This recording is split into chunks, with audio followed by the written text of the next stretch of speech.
Hello friends, मैं श्रुति Rastogi arts institute में आपका स्वागत करती हूँ। बच्चों, कैसे हैं आप लोग? आशा करते हैं आप लोग ठीक होंगे और आपकी तैयारी अच्छी चल रही होगी।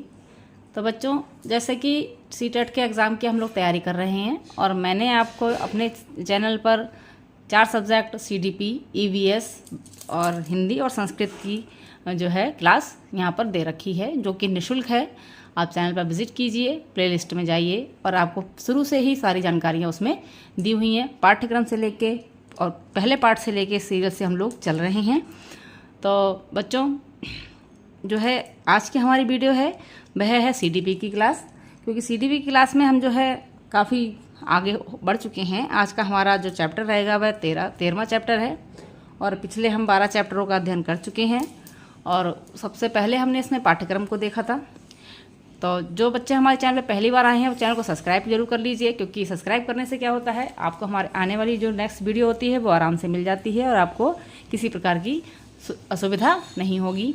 और सीटेट के एग्ज़ाम में पास होने की, अच्छे नंबर लाने की जिम्मेदारी हमारी है।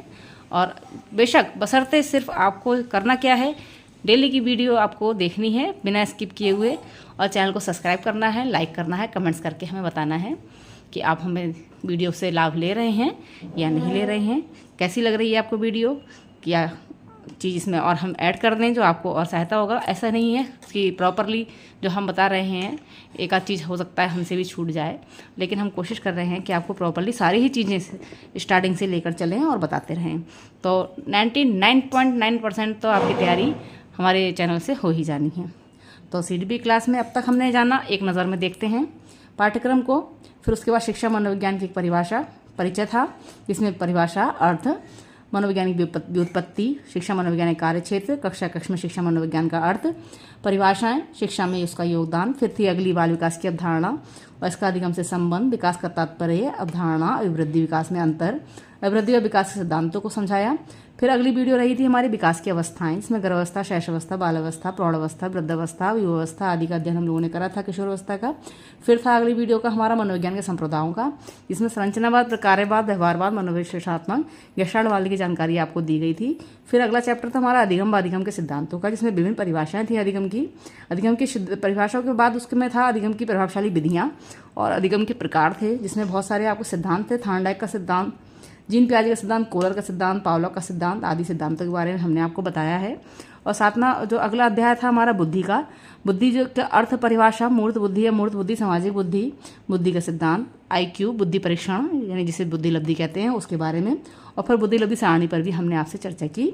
फिर आया था चैप्टर हमारा अगला स्मृति व स्मृति का, स्मृति व विस्मृति, जिसमें परिभाषाएं, स्मृति के प्रकार, विशेषताएं, अच्छी स्मृति के प्रभावी कारक, परस्पर संबंध के नियम, मूल्य नियम, गौण नियम, विस्मरण या विस्मृति की परिभाषा, उसके प्रकार, सक्रिय निष्क्रिय विस्मृति, विस्मृति के कारक, सैद्धांतिक कारक, सामान्य कारक। फिर रुचि का पाठ था हमारा, रुचि की परिभाषा हमने आपको बताई, रुचि के प्रकार बताया, जन्मजात रुचि, अर्जित रुचि, रुचि परीक्षण, व्यावसायिक रुचि मापन और समान रुचि मापन के बारे में आपको जानकारी हम दे चुके हैं। अगला चैप्टर था हमारा ध्यान की अवधारणा का, ध्यान के कार्य, अर्थ, प्रकार, प्रभावित करने वाले आंतरिक और बाह्य कारक। फिर अगला रहा था हमारा अभिप्रेरणा का, उसमें अर्थ, अभिप्रेरणा के अर्थ, अभिप्रेरणा के प्रकार, अभिप्रेरणा की आंतरिक अभिप्रेरणा, बाह्य अभिप्रेरणा, अभिप्रेरणा का सिद्धांत, अभिप्रेरणा के सोपान, अभिप्रेरणा के मुख्य प्रकार, सकारात्मक प्रकार व नकारात्मक प्रकारों के बारे में आपको बताया था। इससे पहले का जो हमारा चैप्टर रहा था वो चैप्टर था हमारा संवेग का, जो अभिप्रेरणा के ही हमारे जो है प्रकारों में आता था, जिसमें हमारे सकारात्मक और नकारात्मक जो हमारे जो अभिप्रेरणा थे उसमें संवेग आते थे, जो कि हमारे मैकडोगल के द्वारा 14 संवेग बताए हुए हैं। उसमें हमने आपको संवेग वाले चैप्टर में बताया, संवेग का अर्थ, परिभाषा, मैकडोगल के 14 संवेग पूरे बताए हैं, मूल प्रवृत्तियों के साथ ज्वाइन करे हुए बताए हैं कौन कौन सी मूल प्रवृत्तियाँ होती हैं और कौन सी मूल प्रवृत्तियों से कौन सा संवेग आपका चलता है। संवेग के महत्व, विशेषताएं, संवेग के साथ आपने को बताया प्रोजेक्ट विधि के बारे में, किंडरगार्टन विधि के बारे में, ह्यूरिस्टिक विधि के बारे में और अभिप्रेरणा के प्रकार के बारे में आपसे हम चर्चा कर चुके हैं। आज का जो हमारा चैप्टर है वह है अधिगम का मूल्यांकन। तो जो बच्चे हमारे चैनल पर पहली बार आए हैं और उनको लगता है कि ये चैप्टर इतने जो हो चुके हैं, आपको लगता है कि आपको जो है आपने नहीं देखे हैं, तो आप चैनल पर विजिट करें और CDP की क्लास को ज्वाइन करें और शुरू से उसको पढ़ते हुए चलें, क्योंकि कुछ भी आप जो है एग्जाम टाइम में एकदम फटाफट नहीं कर पाएंगे, क्योंकि जब चैप्टर जो हमारे यहाँ क्लोज हो जाएंगे, सारे चैप्टर हमारे पूरे हो जाएंगे, उसके बाद आपकी मॉक टेस्ट की जो है वीडियोस चलेंगी, जिसमें हम 30 क्वेश्चंस की वीडियो आपकी डेली डालेंगे और उसमें आपको अपना जो है IQ जो है चेक करना होगा कि हमने अब तक कितना पढ़ लिया है और कितना समझ लिया है। यदि आप हमारी वीडियो डेली देख रहे हैं तो आप उसको समझ सकते हैं।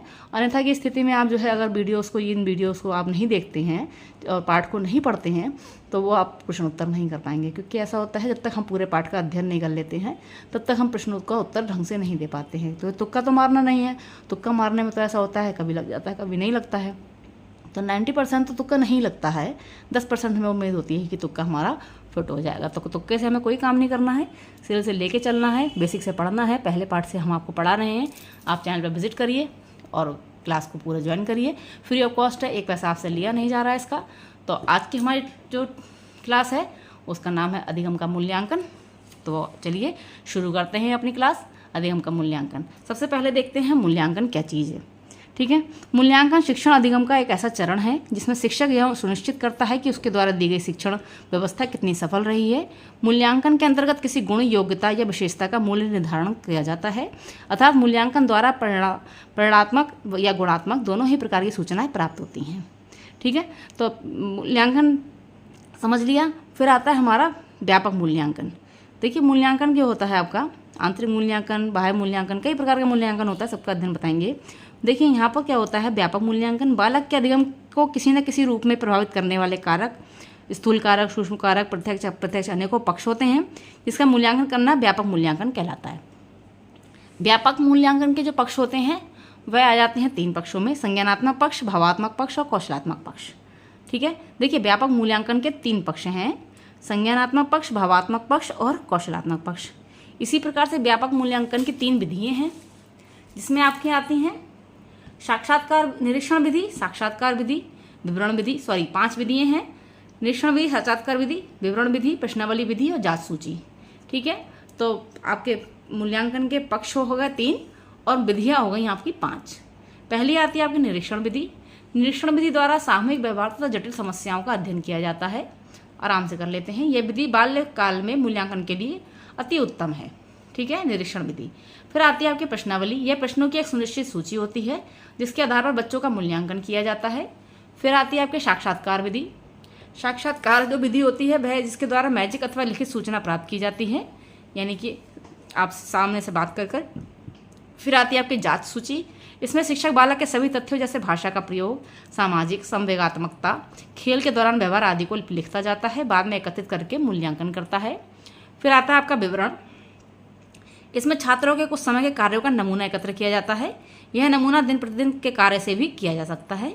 फिर आते हैं आपके मूल्यांकन के प्रकार। मूल्यांकन जो है आपका 2 प्रकार का होता है, परिणात्मक या और गुणात्मक। देखिए परिणात्मक मूल्यांकन आपका 3 प्रकार का है और गुणात्मक मूल्यांकन आपका 2 प्रकार का है। सबसे पहले देखते हैं परिणात्मक मूल्यांकन। ये 3 प्रकार का होता है, लिखित मूल्यांकन, मौखिक मूल्यांकन और प्रायोगिक मूल्यांकन। देखिए लिखित मूल्यांकन लिखित में होता है, मौखिक मूल्यांकन पूछा जाता है प्रश्न, और प्रायोगिक मूल्यांकन यानी करके जो है बच्चे से करवाया जाता है कार्य। फिर आता है गुणात्मक मूल्यांकन। गुणात्मक मूल्यांकन में साक्षात्कार और अवलोकन होता है। फिर देखिए यहाँ पर संरचनात्मक मूल्यांकन। संरचनात्मक मूल्यांकन क्या होता है, शिक्षक अपने कक्षा शिक्षण के दौरान छात्रों से प्रश्न करता रहता है। ये प्रश्न छात्रों को किसी पाठ के सीखने में मदद करते हैं। जैसे हम कोई पाठ पढ़ा रहे हैं, राम श्याम के संग जा रहा था, और बच्चे से प्रश्न करते हैं किसके साथ जा रहा था, श्याम के साथ। बच्चे उत्तर देंगे ना। तो यही बीच बीच में प्रश्न करना शिक्षण को रुचिकर बनाते हैं। शिक्षक जब कक्षा में शिक्षण करते समय प्रश्नों द्वारा सीखने वाले छात्रों की उपलब्धि का मूल्यांकन करता है, तो इसे संरचनात्मक मूल्यांकन कहते हैं। देखिए पाठ को पढ़ाते पढ़ाते प्रश्न करना, जैसा कि अभी आपको बताया हमने। ठीक है, वह मेले से कुछ चीज़ें लेकर आया जिसमें घड़ी थी, पेन था और एक झूला था। ठीक है, झूला। तो बच्चों से पूछेंगे उसने मेले में क्या क्या करा, क्या खरीदा, घड़ी खरीदी, पेन खरीदा और झूला। ठीक है, तो बच्चे उस चीज़ को बताएंगे। बच्चों से बीच बीच में पाठ के बाद समय में प्रश्न करना जो है उसका संरचनात्मक मूल्यांकन कहलाता है। फिर आ जाता है आपका आंकलित मूल्यांकन या योगात्मक मूल्यांकन। आंकलित मूल्यांकन जो होते हैं, पाठ्यक्रम की समाप्ति के अंत में ये ज्ञात किया जाता है कि छात्रों के द्वारा निर्धारित अधिगम संबंधी उद्देश्यों को प्राप्ति कितनी हुई है। इसे हम वार्षिक परीक्षा का नाम देते हैं। ठीक है, पढ़ाते हैं और फिर बाद में लास्ट में बच्चों से उस पाठ के बारे में क्वेश्चन आंसर वगैरह पूछते हैं। फिर आता है आपका साक्षात्कार। साक्षात्कार जो होता है आपका संचरित और मानकीकृत साक्षात्कार। 2 प्रकार का होता है, संचरित और मानकीकृत साक्षात्कार और असंचरित या अमानकीकृत साक्षात्कार। अब देखते हैं साक्षात्कार के सोपान। साक्षात्कार के जो सोपान होते हैं वह होते हैं आपके 3। ठीक है, इसमें सबसे पहला होता है साक्षात्कार की पूर्व तैयारी, फिर साक्षात्कार का मुख्य पक्ष और फिर साक्षात्कार का अंतिम सोपान। यानी कि पहले तैयारी की जाती है, फिर साक्षात्कार किया जाता है, फिर उसका अंतिम सोपान, उसका रिजल्ट निकाला जाता है। समझ में आई? फिर आ जाता है अवलोकन, सर्वेक्षण या सर्वे पद्धति। अवलोकन पद्धति से आशय किसी क्षेत्र के विशेष का अध्ययन करना है, भाग्य सर्वेक्षण की सहायता से जो किया जाता है। फिर आता है उत्तम परीक्षण। उत्तम परीक्षण जो होता है आपका 6 प्रकार का होता है। व्यापकता, वस्तुनिष्ठता, वैधता, विश्वसनीयता, मितव्ययता और सर्वमान्य। यानी कि व्यापक होता है, वस्तुनिष्ठता होती है उसमें, और वैधता होती है उसकी, हर बार वही रिजल्ट आना चाहिए, वैध होता है, विश्वसनीय होता है, मितव्ययता होता है, सर्वमान होता है। फिर आता है प्रश्न निर्माण की प्रक्रिया। प्रश्न निर्माण की प्रक्रिया, देखिए किसी चीज़ का मूल्यांकन करने के लिए प्रश्न निर्माण किया जाता है तो उसकी प्रक्रिया देखी जाती है। सबसे पहले प्रश्न निर्माण प्रक्रिया में क्या होता है? परीक्षण की योजना बनाना, यानी कि विशिष्टीकरण तालिका, संपादन, अंक निर्धारण करना, परीक्षण का प्रारूप तैयार करना, परीक्षण का प्रारूप की जांच करना, परीक्षण के प्रारूप का मूल्यांकन करना और अंतिम में परीक्षण के अंतिम रूप की रचना करना। फिर अच्छा प्रश्न पत्र बनाने की प्रमुख विधियां कौन कौन सी होती हैं? पहले नमूना तैयार करते हैं अच्छे प्रश्न पत्र बनाने के लिए, फिर ब्लूप्रिंट की तैयारी करते हैं, प्रश्न बनाते हैं, प्रश्न का संपादन करते हैं, अंक तालिका व अंक प्रणाली को तैयार करते हैं, फिर प्रश्नों के क्रम से एक प्रश्न पत्र का विश्लेषण किया जाता है। अब फिर आ जाते हैं आपके क्रियात्मक शोध के पास। क्रियात्मक शोध क्या है? क्रियात्मक अनुसंधान का पद का सर्वप्रथम प्रयोग करने का श्रेय जर्मनी के कुर्ट लेविन ने 1930 में किया था। देखिए, क्रियात्मक अनुसंधान पद का सर्वप्रथम प्रयोग किसने किया था? श्रेय इसका जाता है जर्मनी के कुर्ट लेविन को। अनुसंधान की इस विधि का व्यवस्थित ढंग से प्रतिपादन प्रोफेसर स्टिकन द्वारा किया गया था। क्रियात्मक शोध का अर्थ क्या है? क्रियात्मक शोध का अर्थ है अनुभूत समस्याओं का वैज्ञानिक पद्धति से प्राप्त समाधान करना ही क्रियात्मक शोध कहलाता है। क्रियात्मक अनुसंधान का मूल आधार समस्या और हमारा हल भी होता है। समस्या को समझना, फिर उसका निरीक्षण करना, उसके उपायों को खोजना, फिर उसके बाद जो है उसका हल निकालना। ठीक है, फिर आते हैं क्रियात्मक शोध के चरण। देखिए, चरणों में आ जाता है ये। सबसे पहले समस्या का चयन करना, समस्या चुनने के कारण, क्रियात्मक परिकल्पना, आंकड़ों का संकलन, आंकड़ों का विश्लेषण, सामान्यीकरण या निष्कर्ष। ठीक है, फिर आ जाता है आपका सतत मूल्यांकन। ठीक है, व्यापक मूल्यांकन देखा, फिर आता है आपका सतत मूल्यांकन। सतत मूल्यांकन में आपके सतत मूल्यांकन की ऐसी व्यवस्था है जो सीखने सिखाने के साथ साथ चलती रहती है, जिसमें शिक्षार्थियों के अनुभवों और व्यवहारों में होने वाले परिवर्तनों को लगातार मूल्यांकन होता रहता है। सतत मूल्यांकन में प्रत्येक इकाई से शिक्षण के उपरांत या शिक्षण के दौरान विभिन्न उपकरणों से छात्रों का मूल्यांकन किया जाता है। यानी कि परिवार परीक्षा मतलब पढ़ाई करते रहते हैं और लास्ट में उसका मूल्यांकन कर लेते हैं। सतत मूल्यांकन की विधियाँ देखिए, सत्र परीक्षा, इकाई परीक्षा। सतत मूल्यांकन की विधियाँ हैं ये, सत्र परीक्षा, इकाई परीक्षा, मासिक परीक्षा, सेमेस्टर पद्धति। और प्रविधियाँ हैं लिखित परीक्षाएं, मौखिक परीक्षाएं, प्रयोगात्मक परीक्षाएं, निरीक्षण और साक्षात्कार। ठीक है, प्रविधियाँ और विधियाँ अलग हैं, आप देख लीजिएगा। सतत मूल्यांकन की ये विधियाँ हैं और ये सतत मूल्यांकन की प्रविधियाँ हैं। ठीक है, अब देखिए आगे सतत मूल्यांकन की कार्यप्रणाली तथा सोपान। सतत मूल्यांकन कार्यप्रणाली या सोपान में निम्नलिखित तथ्यों को सम्मिलित किया गया है। नंबर 1, उद्देश्यों की व्याख्या। दूसरा, परिस्थिति का ज्ञान। तीसरा, प्रविधि का प्रयोग। चौथा, मूल्यांकन की प्रविधियों का चयन। पांचवा, निष्कर्ष निकालना। छठा, भविष्यवाणी। सातवां, आंकड़ों का विश्लेषण। और आठवां, प्राप्त साक्ष्यों का विवेचन। तो बच्चों, यहाँ पर हमारा जो चैप्टर है अधिगम का मूल्यांकन यहाँ पर खत्म होता है। अगला चैप्टर हमारा रहेगा चिंतन व कल्पना का, जो कि 14वां पार्ट होगा हमारा।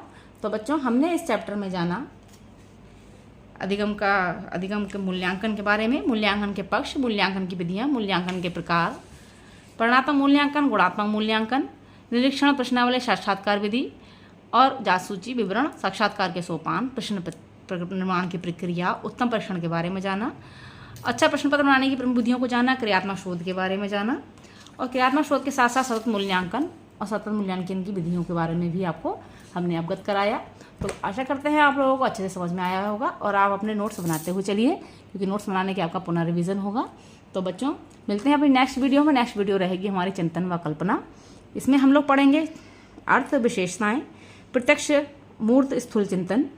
ठीक है, चिंतन की बौद्धिक प्रक्रियाएं, तार्किक चिंतन, चिंतन के स्रोत पढ़ेंगे, कल्पना पढ़ेंगे, कल्पना की विशेषताएं पढ़ेंगे और कल्पना के प्रकारों का इसमें हम आपसे चर्चा करेंगे। तो मिलते हैं अपनी नेक्स्ट वीडियो में, हमारे साथ बने रहें और अपनी तैयारी को जो है सुदृढ़ रखें। तब तक के लिए, नेक्स्ट वीडियो तक के लिए चलते हैं। Take care, bye bye.